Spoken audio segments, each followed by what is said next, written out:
최근 서울 집값 상승세가 계속 커지는 가운데 지방 주택 시장 침체의 골은 더욱 깊어지고 있습니다.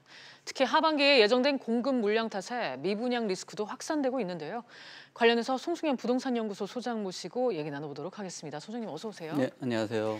먼저 이 서울 부동산 시장 상황부터 좀 알아보죠. 서울 강남뿐만 아니라 지금 서울 전역 집값이 상승하고 이동 모자라서 호가가 널뛰고 있다는 소식이 이제 계속해서 들리는데요. 실제로 지금 시장 분위기가 어떻습니까?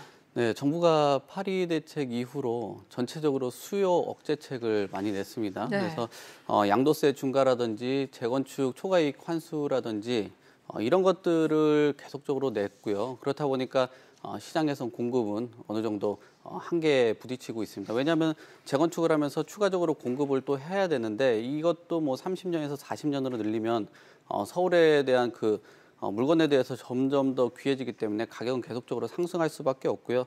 또 내년부터 종부세 인상으로 인해서 보유세가 좀 상승을 할 것으로 보여집니다. 그렇게 된다면은 우리가 여러 가지 물건을 갖고 있는데 보유세를 계속 낸다면 제일 좋은 거 하나를 갖고 싶거든요. 네.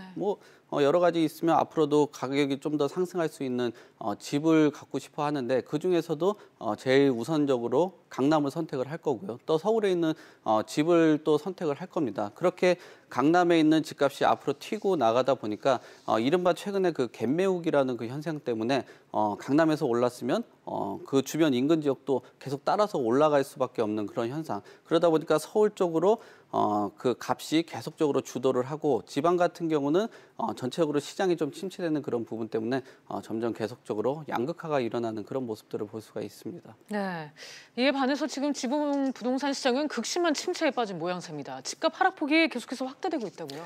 네, 그렇죠. 전체적으로 가장 근본적인 거는 공급적인 부분들이 너무 과잉입니다. 또한 주변 지금 경기가 그렇게 좋지 않다 보니까 지역 경제가 아무래도 쇠퇴를 하고 있습니다. 그러면 일자리도 좀 많이 줄겠고요. 거기에 따라서 또 인구도 감소를 하다 보니까 아무래도 소득이 발생을 해야지 집을 매수를 하고 또 그 주택에 대한 구매력이 올라갈 수가 있는데 이런 전체적으로 시장의 공급량과 함께 또 지역 경제가 좀 쇠퇴되는 것들이 지속적인 서울의 값은 오르는데 지방의 집값은 떨어지는 그런 효과를 나타나고 있다라고 볼 수가 있겠습니다. 네, 문제는 이 지방에서 상승세 전환 가능성도 낮다는 겁니다. 공급이 줄어들면 집값이 오를 것이라는 심리라도 작용을 하겠는데 하반기에도 상당한 공급 물량이 예정돼 있지 않습니까? 네, 공급 물량도 굉장히 많고요. 지금 준공이 났는데도 한 1년째 미분양인 곳들도 많습니다. 네. 결론적으로 지금 기존의 미분양에다가 또 추가적으로 공급이 일어나다 보니까 아무래도 지방에 있는 주택값은 한동안 좀 주춤할 수밖에 없는 상황이고요.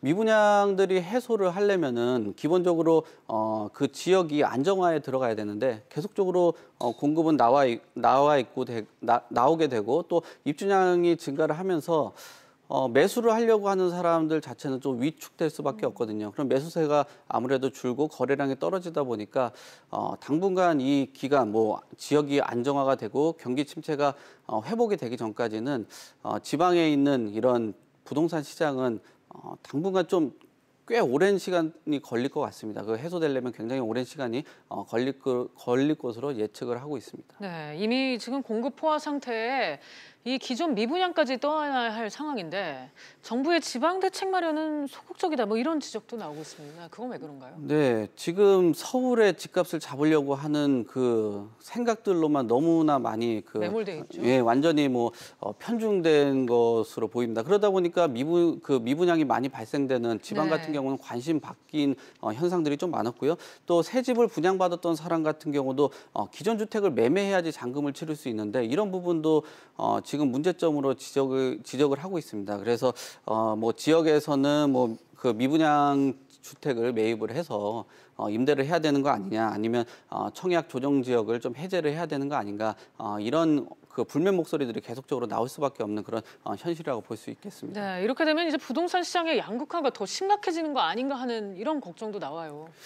네, 양극화 계속적으로 좀 심화될 수밖에 없어요. 이런 그 분위기로 간다면 규제보다도 거기에다가 또 호재는 또 더 많이 지금 계속적으로 발표를 하잖아요. 뭐 용산을 개발을 한다든지 강북의 뭐 어느 지역을 개발을 한다든지 여의도를 개발을 한다든지 규제보다도 호재가 더 셉니다. 그럼 집값이 더 올라갈 수밖에 없고 또 웬만한 주택들은 임대주택으로 등록을 해버렸어요. 그러면 시장에서 나올 수 있는 뭐 매매가 일어날 수 있는 주택들은 아무래도 줄어들었고요. 네. 집이라는 게 기본적인 인프라라든지 학군이라든지 이런 부분들이 존재를 합니다. 그래서 수요자가 원하는 주거 선호도가 있어요. 그 주거 선호도를 정부가 막을 수 있다? 그거는 쉽지 않을 것 같습니다. 현재 이제 해결책으로 제시되고 있는 게 청약 위축 지역 지정 그리고 미분양 관리 지역 제도 등입니다. 이 제도는 무엇이고 또 이걸로 어느 정도의 효과를 거둘 수 있다고 봐야 할까요? 효과는 뭐 과거에 이렇게 쭉 보니까 좀 시간이 해결해 주는 거지 이거로 단순히 효과를 발휘했다라고 저는 뭐 생각하지는 않습니다. 네. 전체적인 그 내용들을 보면은 위축지 그 청약 그 위축 지역을 효과를 보면은 1순위 청약 자격 같은 경우는 좀 완화하는 그런 부분이고요. 또 뭐 전매 제한이라든지 1순위 청약 가능, 그다음에 금융 세제 등 이런 부분들을 조치를 하는 것들이 완화할 수 있는 그 효과라고 보는데요. 사실상 뭐 장사 안 되는 집, 뭐 별로 맛없는 집으로 그 표현될 정도로 내가 그 갖고 있는 집, 그 집이 집값이 안 오르는 지역이라는 것에 선택을 받을까 하는 지역에 있는 분들 또 거기에 주택을 매수하려고 하는 분들 내가 잘 안 팔리는 지역으로 들어가겠다라는 생각들을 과연 할까? 뭐 그렇게 쉽게 생각되지 않고 이것은 결국 시장이 그 시간이 지나서 완화가 됐고 좀 해소가 된 거지 이런 정책으로 가지고 완화됐다라고는 저는 뭐 생각하고 있지 않습니다. 네. 끝으로 한 가지만 더 여쭤볼게요. 지금까지 이제 얘기 나눈 내용도 그렇고 복합적인 상황에서 지방 부동산 시장 흐름에 걱정이 많습니다. 이제 단순히 뭐 오르고 떨어지는 문제가 아니라 이 침체가 장기화되는 거 아니냐 뭐 이런 우려감도 나오고 있는데 현 시점에서 뭐 어떤 보완책이 나올 수 있을까요?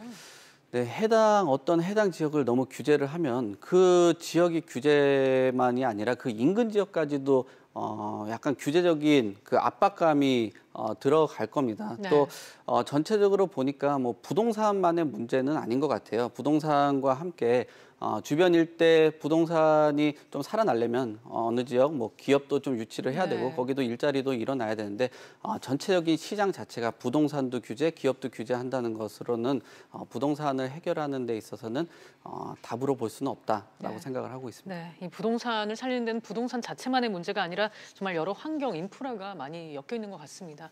소장님 오늘 말씀 여기까지 듣겠습니다. 감사합니다. 네, 감사합니다.